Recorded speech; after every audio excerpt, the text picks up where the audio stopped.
Asri Zahra Hidayat, mahasiswi semester 1 Sistem Informasi TTS yang akan berperan sebagai moderator dalam webinar kali ini. Tema yang akan kita bahas hari ini akan menarik sepertinya ya, dan relevan dengan perkembangan zaman, yaitu digital marketing, AI, IT, dan manajemen. Sebelum kita mulai, mungkin ada yang sudah tahu belum nih, seberapa besar pengaruh AI dalam strategi pemasaran digital saat ini? Kalau ada yang tahu, boleh banget ya ditulis di kolom chat. Dan sesuai tema kita sampai kali ini, kita menghadirkan narasumber yang luar biasa pada ahli dan bidangnya, yaitu Bapak Irfan Ono Widodo. Beliau merupakan Rektor PTS Kampus Informasi Serikat Supply Chain beliau kita akan memahami integrasi teknologi dan manajemen dalam dunia marketing. Oke, sebelum kita mulai, izinkan saya menyampaikan beberapa topik agar jangan lancar. Yang pertama, selama webinar kita akan dengan mereka dalam partisipasi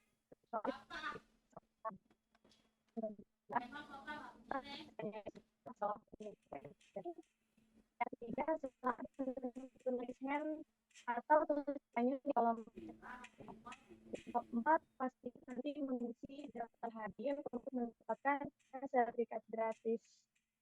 Baiklah, tanpa berlama lagi, kepada Bapak Ono Widodo Purbo, saya persilakan. Terima kasih. Terima kasih Aski ya. Terima kasih semuanya. Jadi kita akan bahas soal digital marketing AI dan teman-temannya. Ini saya share screen dulu ya. Ini buka rahasia dulu nih, buka rahasia. Mana nih? Oke, share screen. Mudah-mudahan mulai kelihatan. Jadi ceritanya tuh gini. Diturunin lah biar enak lihatnya ya. Oke. Cerita gedenya ya. Watch. Cerita gedenya, saya diminta jadi wakil ketua Asosiasi Manajemen Indonesia, disingkatnya AMA, gitu ya. Jadi ada Asosiasi Manajemen Indonesia, disingkatnya ini ada amaindonesia.org. Saya jadi wakil ketuanya di bidang, jadi mereka tuh pengen supaya manajer-manajer di Indonesia itu ngerti AI. Salah satu topik yang mereka pengen adalah digital marketing gitu, salah satunya, tapi banyak sih. Kira-kira gitu ya. Nah ini fotonya. Ketuanya ini. Ini staf khusus menteri sih sebetulnya Pak NRB. Jadi ini banyak ring satu di sini sih ketuanya. Nah saya kebetulan diminta di Asosiasi AMA Bandung. Jadi bukan yang pusatnya. Ini ketuanya, pusatnya. Nah sekarang karena mereka pengen supaya biar ngerti konteksnya dulu ya, mereka pengen anggota manajer di Indonesia ngerti AI. Salah satu strategi yang paling sederhana yang saya buat adalah kita bikin webinar sama buku-buku AI terkait manajemen. Nah, ini kita bisa lihat nih bukunya. Ini buku yang sudah jadinya ya. Silahkan diambil, saya kasih ininya deh. Alamatnya s.id/free OWP ebooks. Silakan dilihat di URL itu s.id/free OWP ebooks. Silakan dilihat di sini. Nanti kalau dimasukin URL-nya, teman-teman bisa masuk ke folder ini nih, PDF free ebooks. Kalau di URL-nya s.id free OWP ebooks. Nah di dalam sini ada folder namanya AMA, Asosiasi Manajer atau Manajemen sih sebetulnya, lupa saya. Oh, Manajemen Indonesia. Oke. Asosiasi Manajemen Indonesia, gitu ya. Nah, silakan masuk ke situ. Nah, bukunya ini dia. Ini bukunya ada 2 yang udah jadi. Ini ada buku yang ditulis dengan Pak Anas Nasrullah. Pak Anas itu dosen di TTS, hadir juga di webinar ini. Terima kasih Pak Anas. Dan satu lagi adalah buku yang saya buat sendiri juga, prompting untuk manajer lah kira-kira. Nah, yang ini bukunya Pak Anas, ini harusnya nih yang ngomong Pak Anas sebetulnya. Ini bukunya Pak Anas adalah lebih ke arah AI dalam digital marketing dan media sosial. Oke, tapi sebelum saya bahas buku yang ini ada buku satu lagi yang prompting untuk manajer. Jadi ada buku untuk teknik prompting itu seperti apa, dan satu lagi buku soal digital marketing. Sebetulnya akan ada banyak buku-buku lagi AI untuk manajemen. Saya akan ngasih lihat Google Drive saya yang buat ngeditnya. Ini beda Google Drive soalnya. Bentar. Nih saya klik dulu bentar. Ganti account. Oke. Jadi akan ada banyak buku-buku AI untuk manajemen. Nih saya masuk ke bukunya Ama. Oke, ada banyak lagi ditulis semuanya nih. Oke, ini saya masuk ke sini biar lebih enak. Ini dia bukunya. Oke, saya bacain judul-judulnya ya. Ada buku pegangan AI untuk pimpinan, ini terutama untuk pengambilan keputusan, decision support system. Buku pegangan AI untuk business development, kemudian buku pegangan AI untuk manajemen. Buku ini manajemen tuh seperti ini ya, HRD itu gimana, terus macam-macam masalah di perkantoran lah. Itu kalau dibantu pakai AI gimana caranya. Terus ada yang sifatnya non teknis, strategi manajemen di era AI untuk produktivitas manajer yang sibuk. Terus, nah ini ada yang beratnya. Ini saya ke atas sedikit. Oke, Python untuk pemula menuju AI dan machine learning. Ini bukan manajer ini, yang ini buat ini ya, buat kebetulan saya juga diminta sama Pertamina kebetulan 2 minggu lagi lah, 3 minggu lagi ya. Ya udah saya bikinin buku Python-nya lah, gitu ya. Jadi ini bukunya kayak gini. Nah, sekarang saya akan bahas daftar isi. Ini kalau ini banyak daftar isinya aja ya. Ini belum selesai. Saya akan kasih lihat aja. Jadi misalnya ini yang buat business development. Oke, ini kenapa ya diperlukan, ini peran AI di siklus business development, ada bagaimana teknik untuk mengidentifikasi market, kemudian sizing, competitive intelligence, segala macam, kemudian juga di sini framing business question dengan data, kemudian ini sebenarnya berhubungan banget sama digital marketing, tapi ini difokusin lebih ke arah bagaimana mengembangkan bisnisnya. Kalau digital marketing kan lebih ke arah marketingnya. Kalau ini bagaimana kita melakukan pengembangan bisnisnya. Terus ada data driven competitive strategy, segala macam. Ini bagaimana kalau ada lead bahasa Indonesianya apa ya? Ada opportunity. Bagaimana kita memprediksi scoringnya kayak gimana sih? Kira-kira ini leadnya bagus nggak? Seberapa bagus kita bisa pakai AI buat menilai. Ini forecasting revenue, pricing, optimization. Jadi waktu kita ngatur harga juga kita harus bisa ngatur harga supaya tetap kompetitif tapi kita nggak rugi. Kita bisa nabrak bahasa.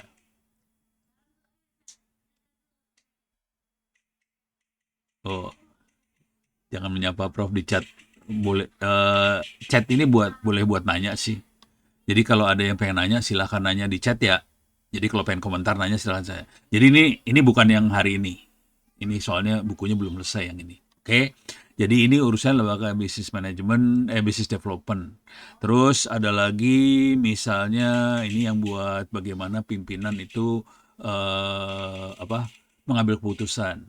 Jadi di sini ada jadi contoh paling sederhana kira ini bisa dibaca-baca kalau udah selesai ya. Kemungkinan selesainya sekitar 2-3 minggu sudah lebaran, ini lagi ditulis soalnya bukunya. Tapi kira-kira gini cara berpikirnya. Pada zaman dulu kala, pimpinan, bos, segala macam, menteri, presiden itu mungkin banyak mengambil putusannya berdasarkan perdukunan, menyan. Karena kita nggak bisa ngelihat ke depan apa yang akan terjadi. Jadi seringkali kita nanya orang pinter lah, pakai menyan lah, kalau yang ekstrim pakai menyan ya. Nah, kalau sekarang ini kan kita ngelihat ke depannya pakai data. Data kita pengen lihat ke depan. Program apa sih yang cocok buat bangsa Indonesia? Ini kalau di level menteri ya. kalau di level perusahaan kira-kira pasar itu larinya kemana, produk apa yang bakal cocok buat pasar di Indonesia, kira-kira kayak gitu. Ini pengambilan keputusannya pakai data semua. Jadi ini sedang dibuat semuanya. Nah, sekarang kita akan mulai ngelihat buku yang sudah jadi. Ini buku ada 2, dengan Pak Anas itu tentang digital marketing, satu lagi saya untuk prompting. Kalau prompting ini cepat aja saya bahas yang prompting ya. Ini prompting intinya bagaimana kita nge-prompt. Prompting udah pada tahu ya. Nah, tapi di sini lebih bagaimana kita nge-prompt tapi fokus supaya bisa ngebantu banget. Ini saya bacain daftar isinya aja ya.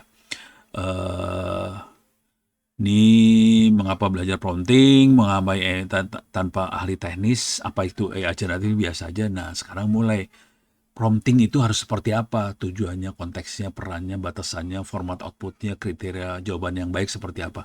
Ini dijelasin. Prompt itu bukan sekedar halo Google kayak gitu, atau halo Grok, itu prompt sih, cuman hasilnya cuma gitu doang. Kalau mau lebih fokus ya kita harus specify tujuannya apa, konteksnya apa, peran segala macam. Jadi ini akan dipakai juga di digital marketing, kepakai banget. Tapi digital marketing yang lebih bagus nanti sebetulnya pakai machine learning sih sebetulnya. Cuman di buku ini mungkin nggak terlalu pakai machine learning ya, soalnya takut pada lari manajer kalau pakai machine learning. Terus bagaimana menulis prompt yang jelas presisi, di sini dijelasin juga supaya tajam. Dari yang sifatnya umum bisa lebih fokus ke manajerial. Terus kita juga pengennya outputnya seperti apa, terus singkat tapi bernilai gitu. Ini kira-kira kayak gini ya prompt-promptnya. Wah, ini ada yang salah nih. Ini salah salah tipe. Ini harusnya bab mundur 1 nih. Ini jadi kegeser ke sini nih. Ada zero shot, one shot, few shot. Zero shot tuh sekali tembak dapat. Few shot beberapa kali tembak dapat gitu kira-kira ya. Ada role based prompting tuh, kira-kira kalau role based prompting tuh saya adalah manajer, saya butuh apa-apa-apa. Nah, kira itu role. Oke. Terus di sini juga si prompt itu bisa baca dokumen, bisa baca, si ChatGPT dan teman-temannya bisa baca dokumen, dan kita bisa merangkum atau kita bisa bandingin 2 dokumen, kita bisa bacain tabel, kita bisa minta supaya menemukan resiko, celah, inkonsistensi dan sebagainya. Gitu ya. Oh, ini banyak yang enggak, ini enggak. Oke, silahkan dibaca nanti. Untuk prompting ini nggak gede sih, cuma 100-an halaman doang. Oke, itu prompt. Saya nggak akan masuk terlalu banyak yang di sini. Saya akan coba masuk ke urusannya digital marketing untuk hari ini. Oke, jadi kalau ada pertanyaan silakan ya. Kita akan coba praktekkan juga nih. Ini license-nya Creative Commons, jadi Anda silakan modifikasi segala macam juga silakan lah. Oke, kita akan coba lihat daftar isinya dulu supaya kebayang. Nanti kita coba masuk ke dalam-dalamnya. Linknya, oke, linknya s.id/free OWP ebooks. Silakan masuk ke s.id free OWP ebooks. Nanti ada folder namanya AMA, Asosiasi Manajemen Indonesia. Di dalamnya ada buku digital marketing. Silahkan dibaca di situ. Baru ada 2 buku di situ. Ada digital marketing sama buku prompting buat manajer. Jadi ini buku-bukunya enteng, bukan buku-buku yang berat banget. Tapi logika berpikir aja ya, logika berpikir dulu aja ya. Kalau baca langsung stres. Logika berpikirnya kira-kira kayak gini lah. Atau ya udah. Saya lagi mikir enak ini soalnya waktunya cuma tinggal 42 menit lagi. Jadi saya lagi bingung neranginnya kayak gimana. Logika berpikir sederhananya kita kira gini. AI itu ada beberapa jenis AI. Kalau zaman dulu kala kita punya yang namanya machine learning, dia bisa melakukan klasifikasi sound forecasting. Jadi dia baca data terus dia bisa klasifikasi. Contoh sederhana dari pola klasifikasi sound forecasting itu ginilah. Kita masuk ke Tokopedia. Oke, Tokopedia. Kemudian kita bisa lihat iklan yang ada di Tokopedia. Ini lemot. Ini ada iklannya di Tokopedia. Nyuruh gue download ini lagi. Bentar, bisa nggak kelihatan? Pokoknya Tokopedia. Nah, ini ada iklan ya. Tokopedia ada iklan nih. Tokopedia ada iklan. Pertanyaannya, ini pasti iklan tiap orang beda. Oke, udah pasti beda.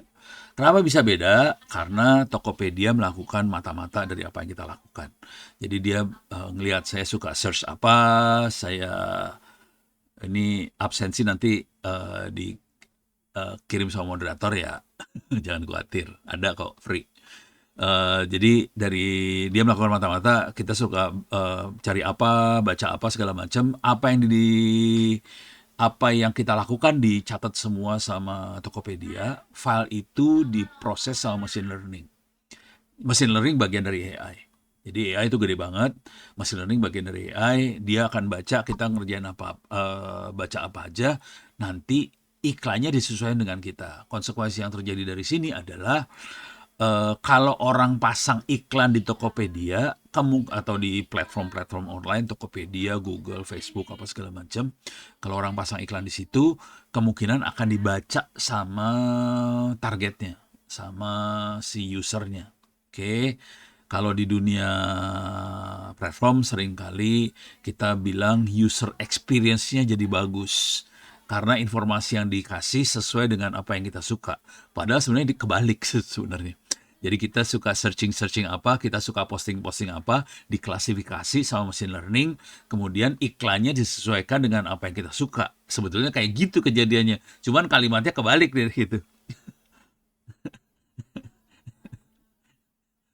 Waduh, ada keluarga saya nih, Purba.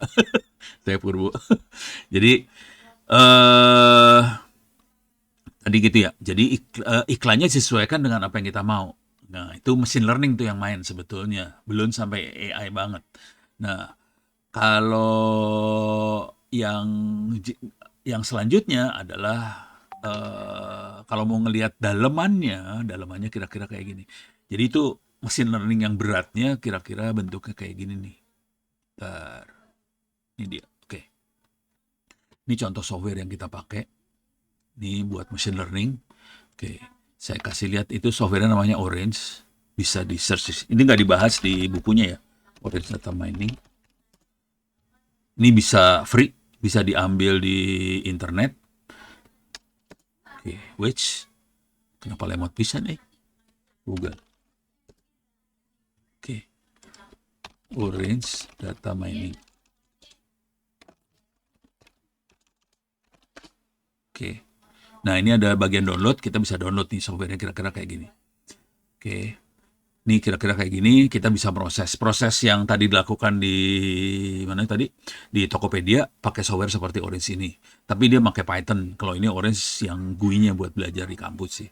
Jadi di kampus kita pakai Orange supaya gampang. Oke, saya nggak akan masuk ke sini terlalu banyak, ngasih tahu aja programmingnya kira-kira saya kasih lihat programmingnya ya. Kita lihat image, programmingnya kayak gini lah. 5 aksennya jangan khawatir ntar dikasih sama moderator gitu.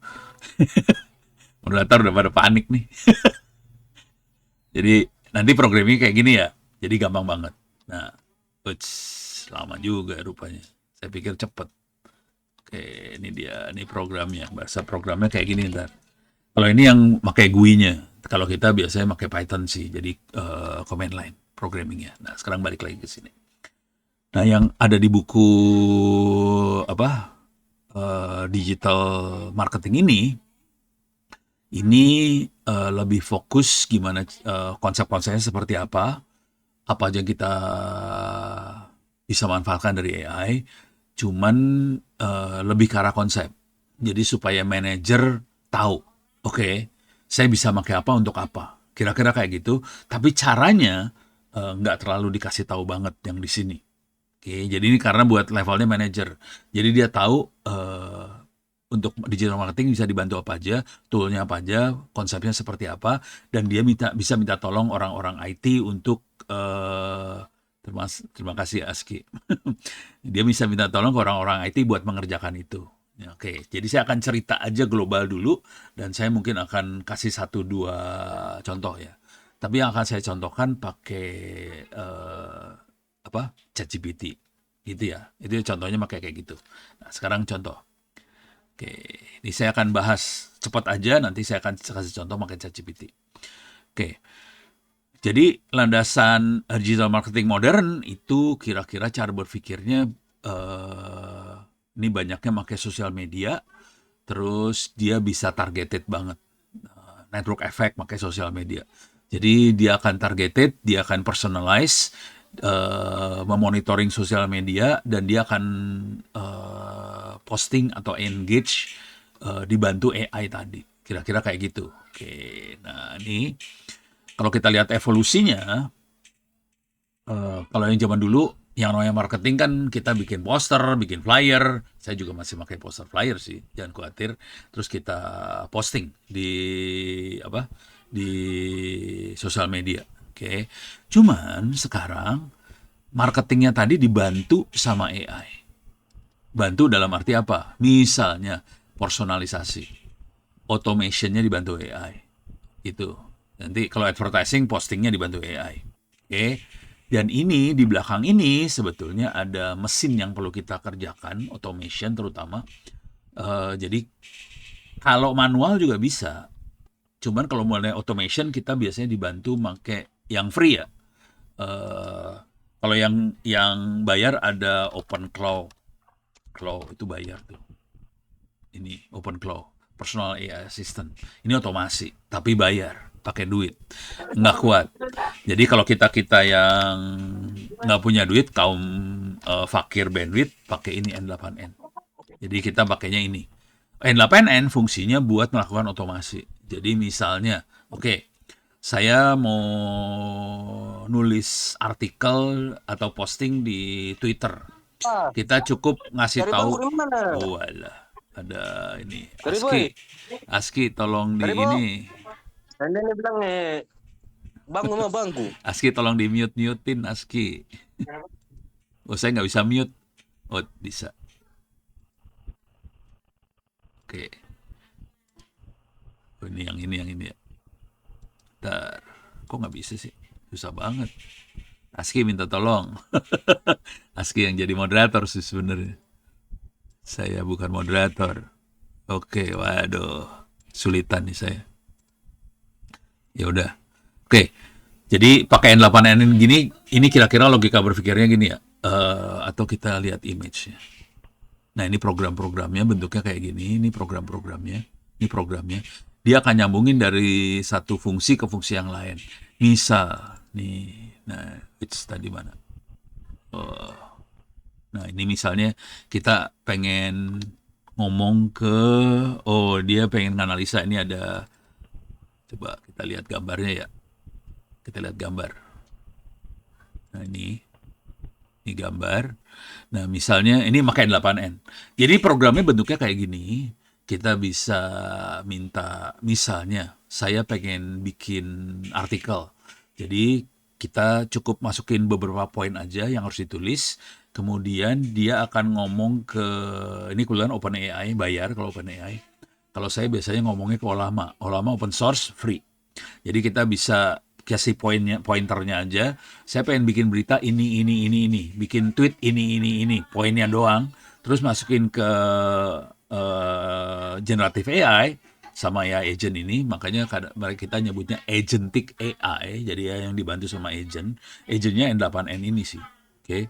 Nah, kemudian dia akan ngirim keluar. Ini bisa ngirim ke Twitter. Ini kebetulan bukan. Ini cuma ngecek ini sukses atau gagal doang sih.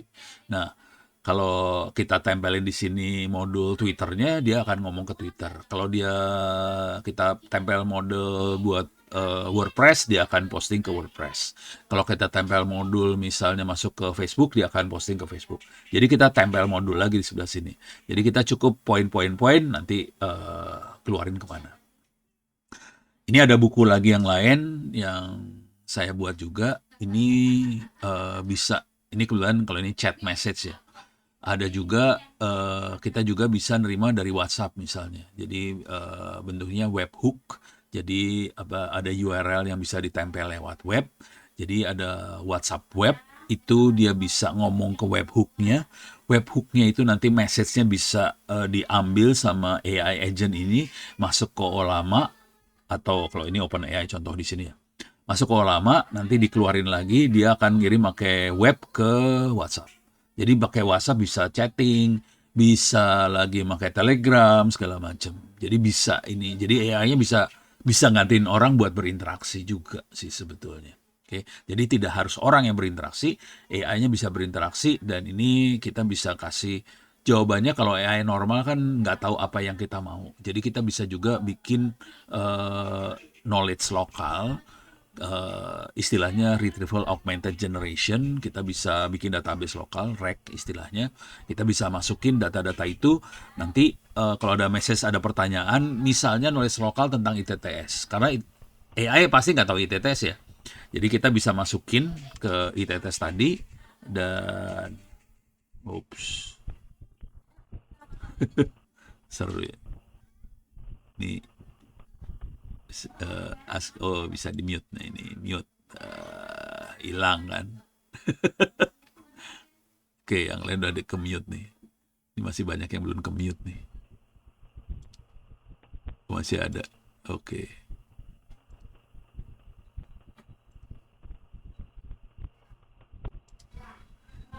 Oke. Lagi ini dia. Oke, hilang. Dah, sip. Stres. Oke, jadi kira-kira bentuknya kayak gini yang buat pakai otomatis ya. Oke, saya balik lagi ke bukunya supaya kebayang. Mana sih tadi bukunya teh? Saya lagi nyari tadi.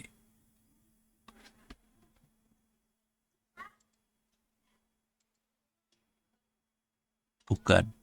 Ini dia. Oke. Jadi kita automation kira-kira kayak gitu. Terus jadi marketingnya sekarang basisnya data semua. Jadi kita bisa crawling ke internet, ngambilin data segala macam, apa yang diobrolin di media sosial tentang produk kita, apakah bagus atau jelek segala macam, semuanya dibikin otomatis. Kalau orang yang harus analisa, pusing kepala. Jadi biarin semua mesin yang analisa. Kira-kira evolusinya seperti itu. Dengan cara itu, karena semua dibikin otomatis, prosesnya jadi cepat, dan kemungkinan supaya kita bisa menang di kompetisi jadi lebih gampang. Oke. Nah, yang ini strategi main media sosial pakai AI, dibahas di bab 3. Oke. Jadi bagaimana positioning, community building, storytelling, mengatur reputasi online segala macam diterangin di bab 3 ini. Di bab 4 lebih ke arah bagaimana kita bikin konten. Kalau yang bab 3 ini lebih ke arah positioning ya. Bagaimana cara milih platform. Ini dibantu AI semua loh ini, hati-hati. Jadi ini kalimatnya pemilihan platform, tapi nanti dijelasin gimana kita pakai AI buat milih platform. Platform misalnya apa kita pakai Facebook, Twitter, IG, TikTok dan sebagainya, milihnya kayak gimana sih gitu. Terus positioning di platform itu seperti apa? Bagaimana teknik buat membangun komunitas? Bagaimana berinteraksi dengan orang banyak di platform itu? Oke. Nah, itu di bab 3. Di bab 4-nya lebih bagaimana kita bikin konten. Oke. Dan konten itu harus dioptimasi sesuai dengan platformnya. Seperti apa? Ini tekniknya diterangin di bab 4. Nah, di bab 5 ini mulai interaksi dua arah nih. Tadi yang chatbot yang saya terangin pakai WhatsApp bisa. Bisa juga chatbotnya itu lewat Facebook, lewat X, lewat IG juga bisa. Chatbotnya bisa diajak ngomong kemana-mana sih sebetulnya. Itu ya. Ini tekniknya tadi pakai N8N sih, teknik benernya. Cuman di buku ini nggak akan diterangin sampai sedetail itu. Cuman dia ngasih konsepnya aja. Jadi sebetulnya yang berinteraksi bisa aja robot sih sebetulnya. Jadi tadi kita butuh database yang bagus ya. Kita juga bisa berinteraksi berbasis suara. Tapi AI-nya harus dibikin ngerti suara dulu sih. Bisa, jangan khawatir.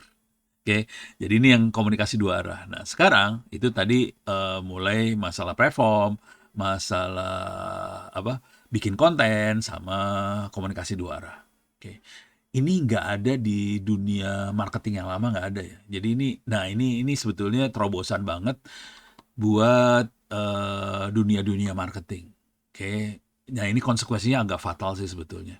Jadi contoh yang paling kerasa sekarang di radio, di koran mereka mulai kesulitan dapetin iklan. Karena iklannya larinya ke media sosial. Jadi kita-kita yang sebagai YouTuber, sebagai TikToker, atau sebagai IG, segala macam, dapat duitnya lebih gampang daripada koran, daripada radio, daripada TV. TV udah mulai kacau juga nih, kasihan. Duitnya berkurang, konsekuensinya korbannya salah satunya anak saya juga sih. Dia kerja di Metro TV. Jadi mereka layoff, jadi banyak orang-orang yang di PHK lah gitulah, karena duitnya kekurangan mereka, karena iklannya nggak dapat gitu ya. Nah sekarang untuk marketing ini bisa advertisingnya juga AI driven, jadi targetingnya AI driven. Kita bisa ngelihat perilaku si orang pakai AI. Sebenarnya itu masalah klasifikasi aja, tapi bisa dilihat pakai AI. Terus advertisingnya kita bisa programmable. Jadi advertising programmable. Yang paling blow on advertising programmable adalah waktu, kapan, misalnya. Tapi kalau yang lebih bagus adalah kita program berdasarkan target, berdasarkan waktu, berdasarkan perilaku si target tadi, gitu. Jadi ini semua diotomasi si iklannya. Oke. Nah, di sini social media advertising performance optimization. Jadi ini misalnya ada Facebook, ada Instagram, ada X, ada LinkedIn. Oke, kita perlu posting atau masang iklan di sini. Nah, kita harus tes dulu pakai AI. Sama nggak sih makhluknya? Facebook A/B testing buat ngetes sama nggak sih antara Facebook, Instagram, X sama LinkedIn, sama nggak? Kalau nggak sama, kita perlu optimasi supaya iklannya lebih cocok lagi. Buat Facebook kayaknya harus kayak gini kalimatnya, Instagram kayak gini kalimatnya. Jadi kita perlu optimasi, perlu konversiin segala macam. Dan ujung-ujungnya kita harus ngukur return of investment. Misalnya ini iklan beneran ya. Kalau iklan kita pasang iklan di baliho di jalan, kita agak susah buat ngitung. Oke, saya ini kalau iklan di jalan kan mahal banget ya, ratusan juta ordernya, bahkan kadang-kadang miliar. Kita harus ngitung. Ini saya taruh duit misalnya 100 juta buat iklan, duitnya balik apa kagak sih? Nah, kalau di Facebook, Instagram lebih gampang ngitung balik duitnya karena kita bisa ngukur. Oke, saya pasang iklan kayak gini, berapa yang ngeklik? Berapa yang nanya dari situ? Bisa kelihatan hubungannya antara klik, nanya, sampai akhirnya jadi duit gitu. Nah, ini dikasih tahu di sini caranya. Oke.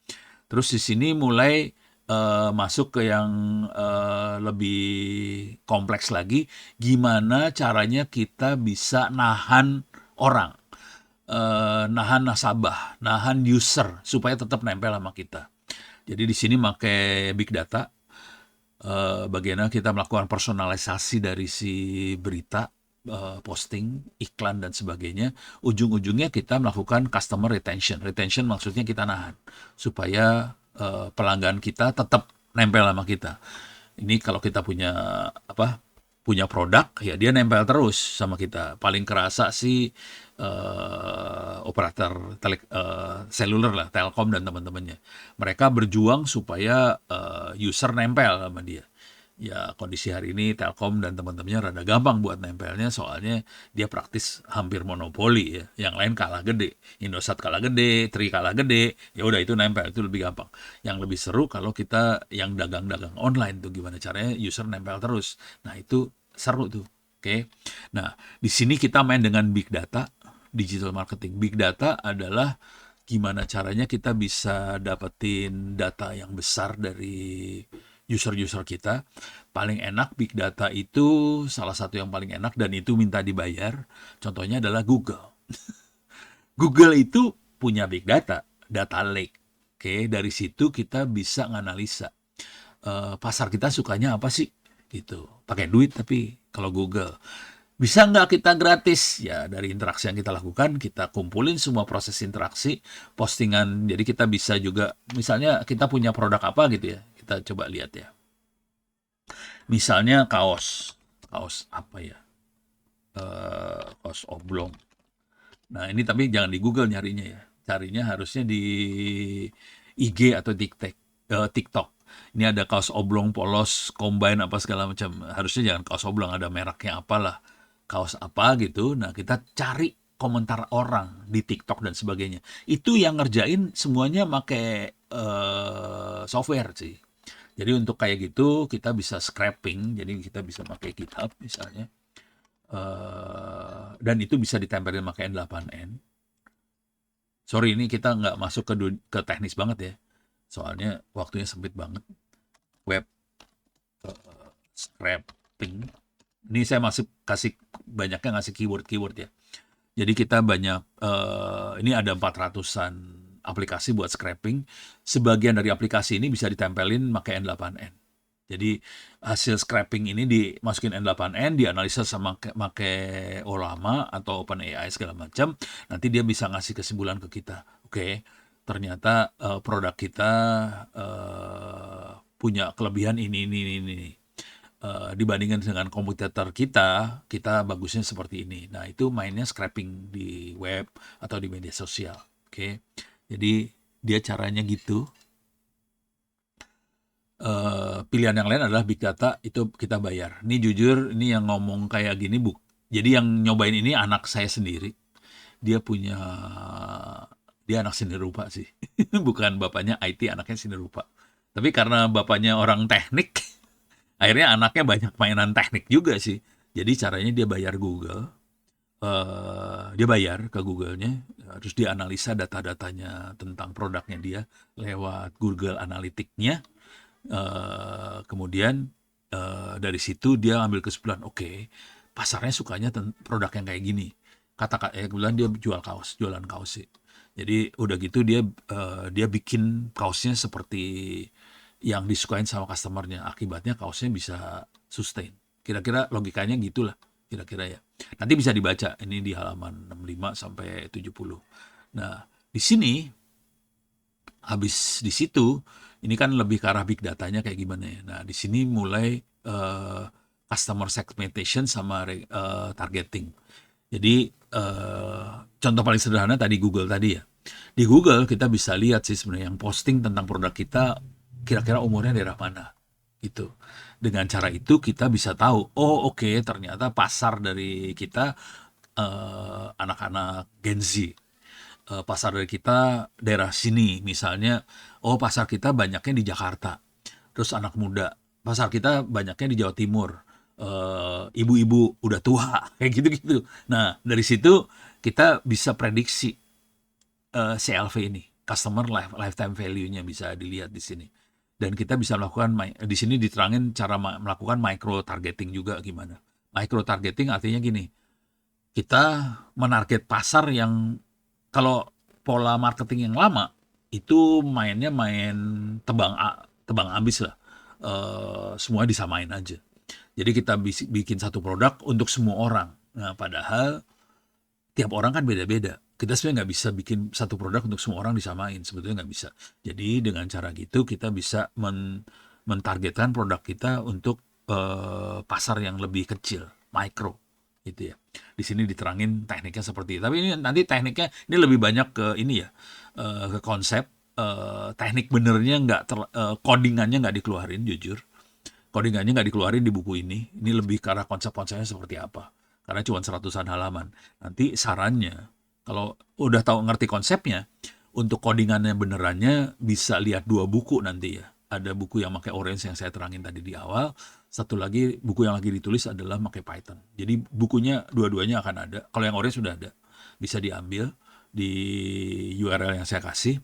Kalau yang Python ini lagi ditulis, itu ya. Nah itu untuk masalah segmentasi dari pasarnya sendiri. Nah kemudian pola personalisasi, bagaimana kita mendesain user experience kayak gimana, kita bisa melakukan pakai AI juga. Oke, supaya customernya merasa nyaman dengan produk yang kita deliver, yang kita kasih di pasar, seperti apa caranya. Kalau personalisasi, cara berpikirnya kira-kira gini, gimana caranya supaya setelah kita tahu nih ya, oh rupanya pasar kita anak muda. Nah, kita melakukan personalisasi dari produk kita sesuai dengan anak muda tadi. Misal, kalau baju kaos ya, kata-katanya dibikin sesuai dengan apa yang lagi happening di anak-anak itu, gitu. Jadi proses-proses ini semua dilakukan dengan melakukan mata-mata tadi ya. Jadi pakai web scraping, kita cari, kita ambil semua posting-postingannya, terus kita lihat gitu. Tapi kita nggak usah melakukan web scraping juga bisa sih, pakai Grok dia juga bisa melakukan web scraping kayak gitu ya. Nah, setelah itu semua mulai kita melakukan program untuk menahan customer retention, loyalty engineering. Misalnya kita bikin program apa supaya customer tempat tempel ke kita. Ya, contoh program yang paling gampang kira-kira gini sih. Eh, yang tapi ini program bisa aja buang duit. Misalnya kita buang duit, misalnya kalau buy one get one free, itu contohnya buy one get one free. Atau program yang lain kadang-kadang kita kadang-kadang tahu misalnya apa ya kemarin teh ini apa sih namanya fiber optic FO.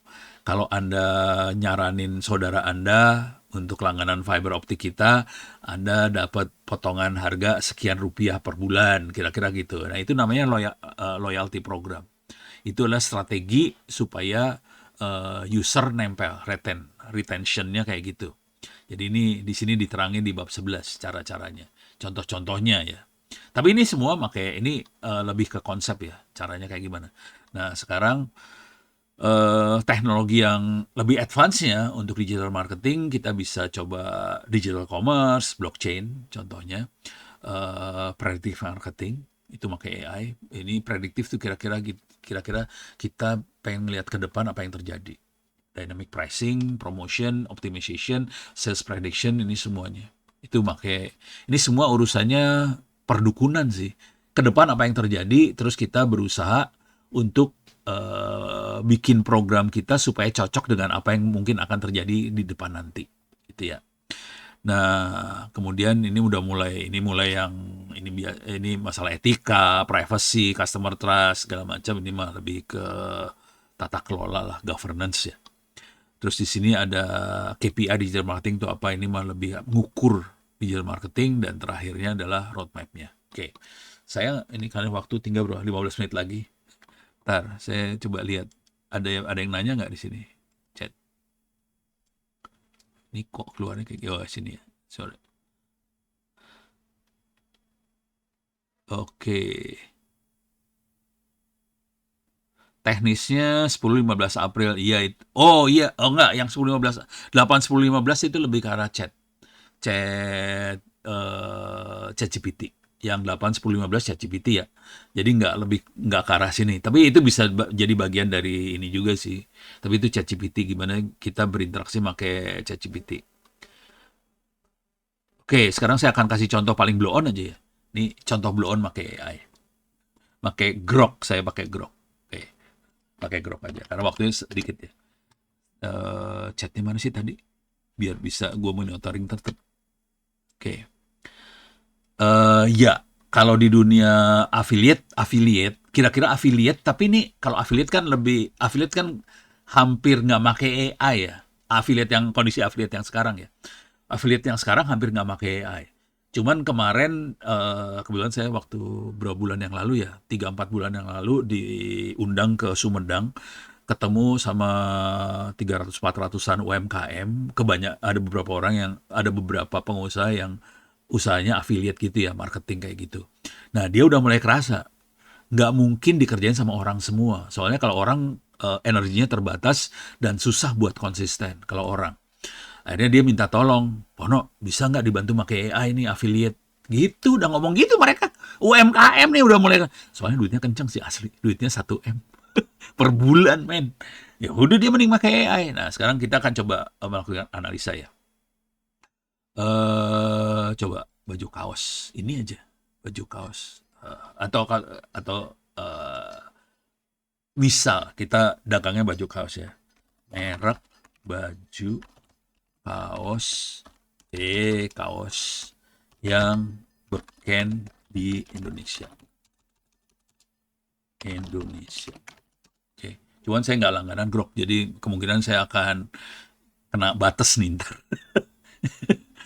Nah, ini kelihatan langsung. Jadi misalnya kita dagang baju kaos, kita langsung tahu kompetitor kita siapa aja sih. Nih, dia kelihatan brand lokal, 3 second shining bright, apa nih, apa segala macam kelihatan nih. Terus yang internasional yang branded masuk ke Indonesia apa aja kelihatan. Oke, nah udah. Terus kalau kita mau, ntar nih coba coba naik ke atas. Ada pertanyaannya. Oh, kalau ini ada pertanyaan dari Pak Jopi Tamtel, Pak Jopi lah ya. Apakah ini yang di buku itu lebih ke arah bidang pemasaran segala macam. Keuangan perusahaan nggak ada di buku itu tadi, jujur. Tapi adanya di buku-buku yang lain yang bentar lagi akan kita selesaikan, diterbitkan mungkin 3 minggu lagi. Yang tadi urusan manajemen, termasuk itu ada keuangannya. Contohnya buat audit itu bisa dibantu AI. Oke, audit bisa dibantu AI. Cara yang paling blow on mah gini lah. Jadi cara yang bodoh banget, tapi jangan dilakukan ya. Kalau kita ada file Excel dari keuangan tadi, kita upload ke Grok atau ChatGPT, minta dia yang audit. Bisa kayak gitu, tapi bahaya banget itu. Artinya data keuangan kita jadi keluar ke mereka. Jadi cara yang paling lebih elegan adalah kita bikin kayak ChatGPT lokal, jadi data nggak keluar, namanya Olama. Kita upload aja ke Olama, suruh Olamanya ngaudit. Ya, bisa kayak gitu. Itu kalau keuangan ya. Contoh keuangan lain lagi adalah forecasting ke depan. Misalnya ke depan anggarannya seperti apa. Nah, itu bisa pakai ini. Tapi kalau udah keuangan, saya akan lebih banyak pakai machine learning sih. Pakai Orange yang saya kasih lihat tadi. Nah, itu ada di bukunya, ada di sini. Saya kasih lihat bukunya dah. Lu bisa ambil kalau buku yang itu. Tapi nggak diterangin dalam buku yang ini ya. Oke. Salah masuk gue. Oke. Saya masuk ke salah masuk ke sini ke s.id tadi ya. Saya ulang lagi ya. s.id/free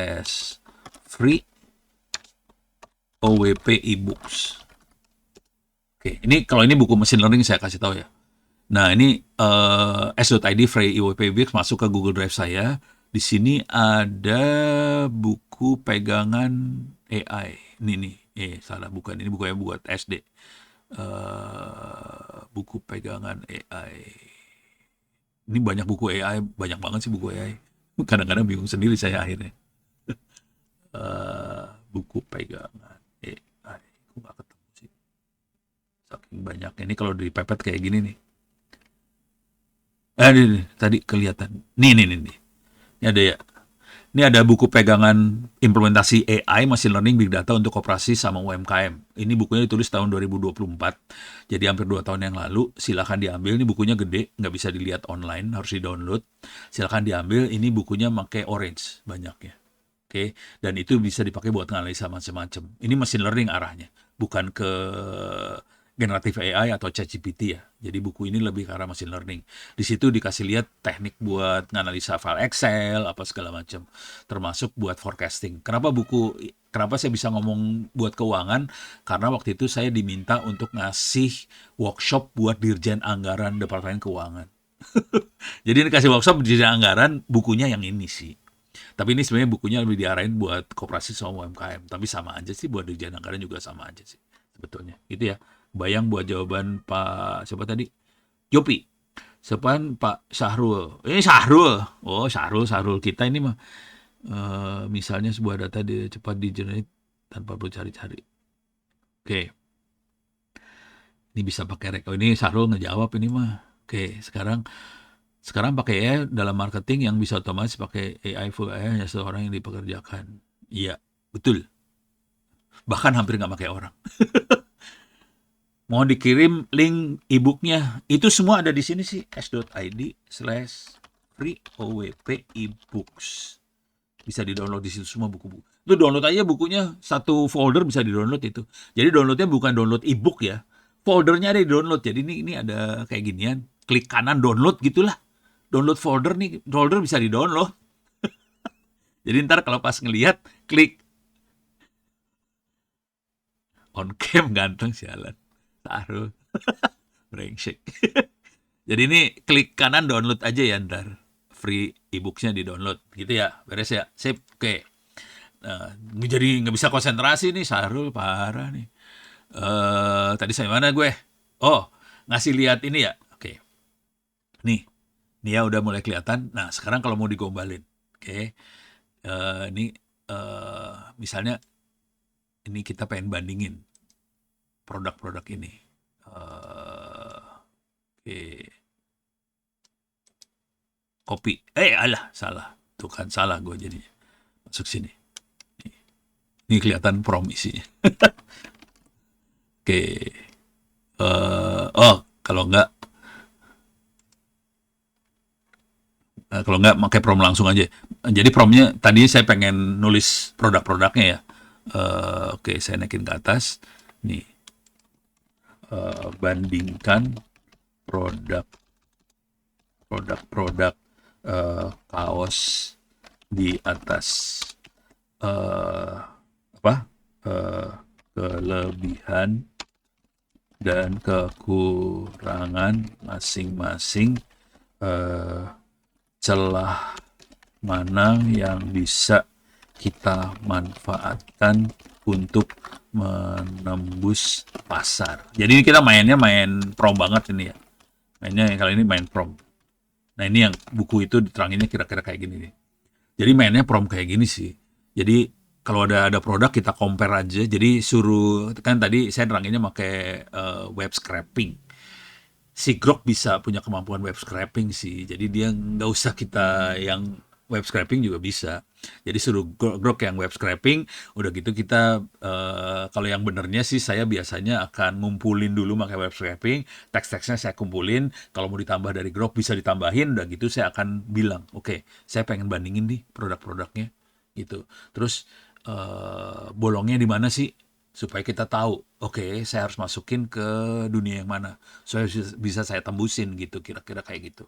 Oke, ini nggak harus baju kaos ya, semua bidang juga bisa. Apakah AI suatu saat bisa menjadi pengendali manusia, artinya manusia kalah AI dan dikendalikan sama mereka? Manusia yang nggak kreatif bisa dikendalikan AI, iya betul. Manusia yang malas bisa kendalikan AI, ya betul.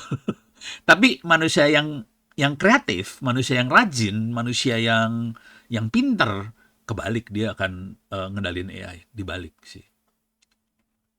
Web scraping sama web search sama nggak? Beda. Kalau web search itu dia pakai, jadi gini kalau pakai Google ya, googling ya. Kalau pakai Google, Google yang web scraping. Jadi Google yang nyolong semua informasi dari web-web tadi, dia yang scraping web tadi diambilin sama Google. Udah gitu, waktu kita search, dia udah ngasih summary-nya doang, kira-kira gitu. Kalau jadi bedanya di situ.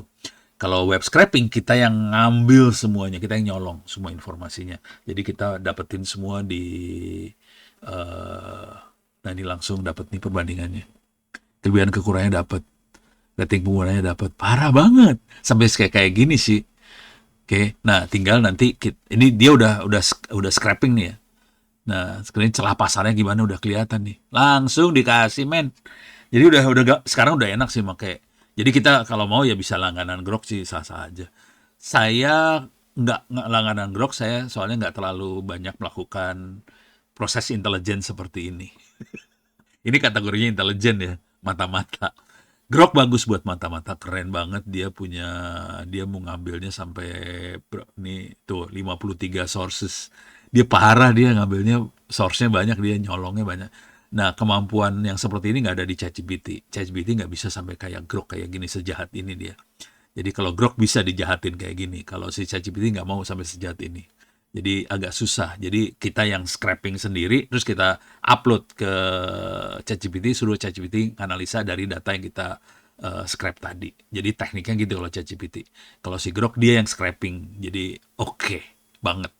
Cuman karena saya nggak banyak melakukan mata-mata, saya caranya kayak gini, gitu. Beres ya? Oke. Ini kira-kira kayak gini. Nah, ini dia udah tahu nih. Jadi dia udah tahu. Tergantung produk kita apa. Itu misal kita produknya ini tadi baju kaos ya, misal produk kita adalah Misalnya nih Sahrul ya. Sahrul itu dia kalau jujur pengalaman saya yang paling ini pengalaman ya tapi bisa salah bisa enggak ya. Eh, Perplexity pengalaman saya dia lebih ke arah ini sih. Jadi kalau ini yang umum ya Perplexity lebih ke arah akademis sih. Jadi buat bikin paper jurnal dan sebagainya. Tapi nggak tahu kalau yang buat kayak gini dia mau nggak Perplexity. Kira-kira gitu. Nah itu ada absensi kehadiran yang mau nyari nih. Eits, ya.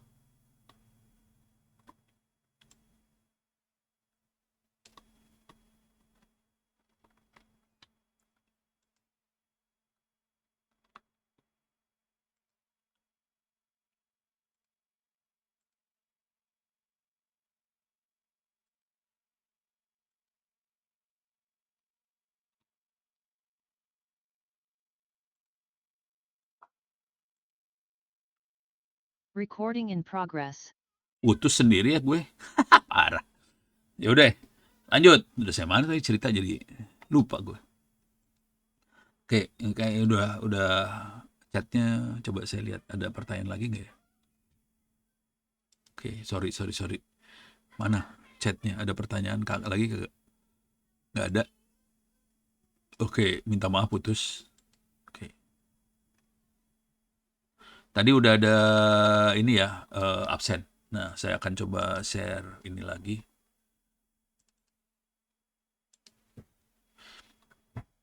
Oke. Ini waktu udah tinggal kagok, udah tinggal 5 menit, 4 menit lagi. Kalau ada pertanyaan silakan. Nah, yang lain misalnya ini buat profiling satu perusahaan di sebelah sana. Misal saya pengen profiling apa perusahaan misalnya ini kalau umur-umur seanda-anda ini kan banyaknya nyari kerjaan kali ya.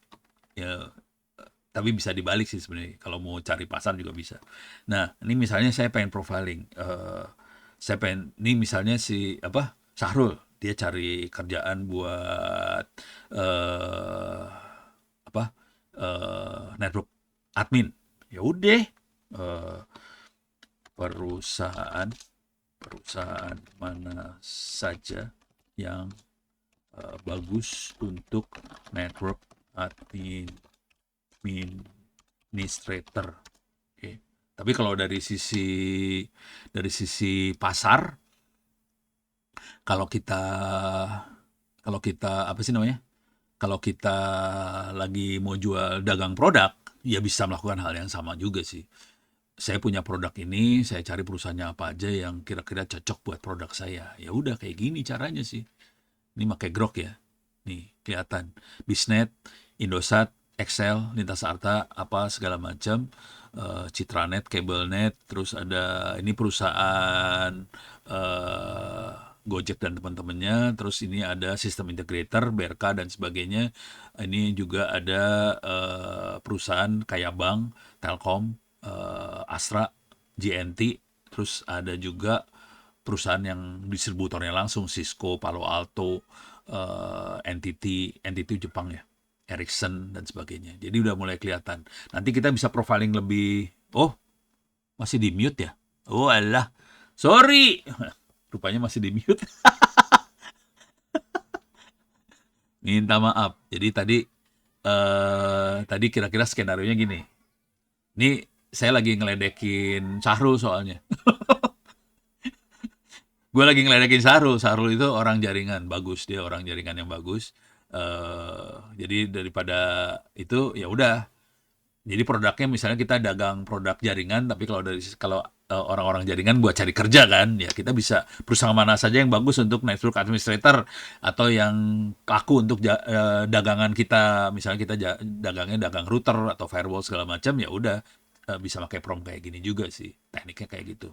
Jadi kita harus selalu melakukan profiling ya. Profiling dari kalau lagi nyari kerja, kita profiling dari sasaran perusahaan yang tempat kita mau nyari kerja. Dari situ kita bisa tahu, kita bisa tune CV kita maupun surat pengantar kita supaya sesuai dengan perusahaan tadi. Waktu jadi surat pengantar, untuk ini kalau pada nyari kerja ya. Di surat pengantar kita juga bisa nyari ini digital marketingnya diri sendiri yang di marketing ini. Jadi di surat pengantar kita bisa bikin kata-kata yang disesuaikan sama perusahaan sana. Harus dipuji-puji juga sih perusahaan sana. Anda hebat sekali di dunia jaringan atau apa. Pasti cocok dengan saya deh, kira-kira kayak gitu. Oke, ini ada pertanyaan. Apakah bisa settingan mikrotik kita dibantu AI untuk belakang komando auto seperti kita mau? Bisa. Ini dari Gahli, by Haki. Apakah bisa mikrotik dibantu AI? Bisa. Logika berpikirnya tadi pakai N8N ya.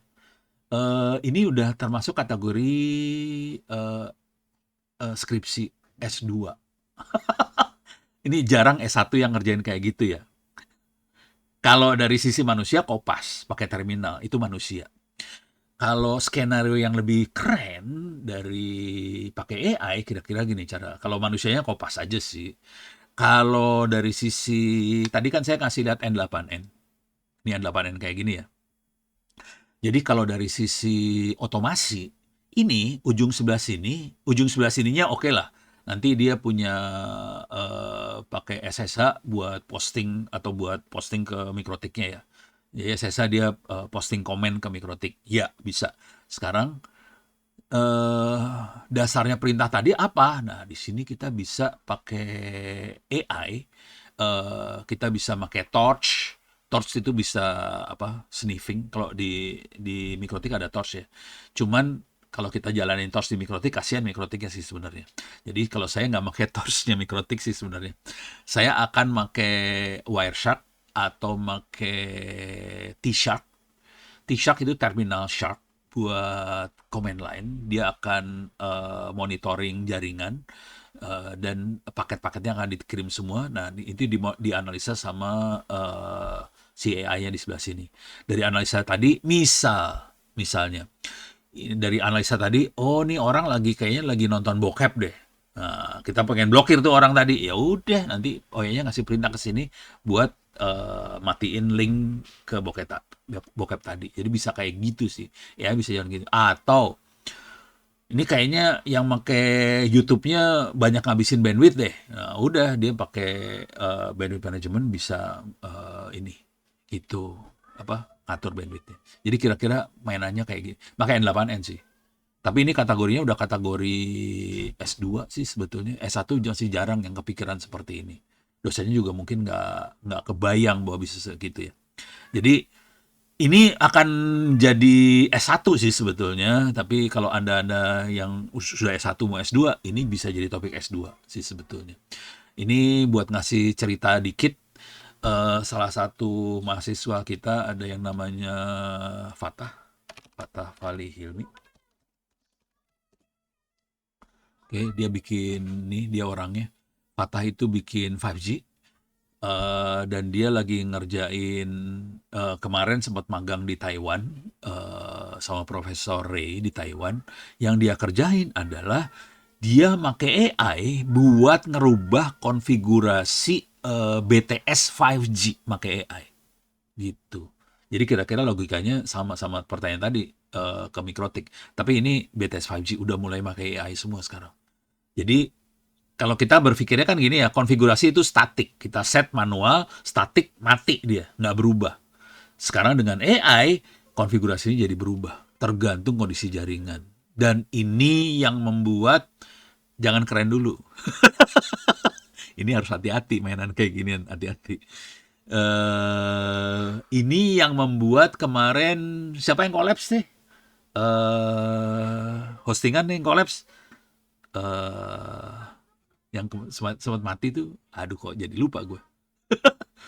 Ada kita juga hosting di sana sih. CDN apa? Content Delivery Network. Si siapa sih kok jadi lupa gue? Ya itu collapse gara-gara ini. Cloudflare ya bener. Cloudflare collapse gara-gara pakai AI sih. Bukan AWS, bukan Cloudflare. Gitu. Gara-gara pakai AI, mungkin AI-nya belum pintar-pintar banget. Tapi bukan buat ini ya, si Dan Cloudflare, buat security-nya dia dibantu AI. Maunya sih pintar, cuman mungkin trainingnya belum bagus, collapse. Gitu. Jadi ini ilmu baru banget. Eh war ticket jangan gitu dong. Kasihan yang kena war. Eh ini ilmu baru banget. Ini bisa jadi topik-topik buat apa sih? Penelitian S2, S3 dan sebagainya sih. Gitu ya. Oke. Mudah-mudahan bisa bermanfaat. Ini waktu sudah jam 5:05. Saya tutup dulu. Tadi URL buat absennya udah dikasih sama Aski ya. Mudah-mudahan sudah bermanfaat. Ini ada pertanyaan lagi. AI ini bisa dihubungkan dengan WhatsApp, berarti bisa AI digunakan untuk IDS, IPS? Bisa. Ini jawab singkatnya bisa. Cuman nggak segampang itu loh. Perlu banyak ngopreknya. Ini saya juga masih belajar di dunia itu. Mungkin kita bahas di tempat lain kali. Saya suka banget jaringan Pentest. Terima kasih banyak. Oh ya udah, oke. Itu Pentest juga dibantu AI soalnya. Jangan khawatir. Pentest sekarang boleh dipakai AI.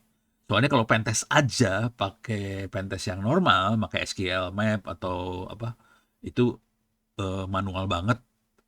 Biasanya jebolnya lama. Kalau makanya cepet jebolnya. Ini yang sudah buktiin Pak Dimas. Dimas itu dari Etik Ninja, beliau juga sempat jadi ini ya, jadi dosen di ETTS. Dia bikin AI disambungin sama Pentest, ngoding sendiri nggak pakai 8-nya, dia coding semuanya, hajar abis. Gitu. Oke. Baik, mudah-mudahan bisa bermanfaat. Mohon maaf lahir batin, lusa kita lebaran. Bentar lagi kita buka. Terima kasih. Bila taufiq walhidayah. Assalamualaikum warahmatullahi wabarakatuh. Saya kembalikan pada Aski. Terima kasih. Salam warahmatullahi wabarakatuh. Terima kasih banyak pada Prof. Ono.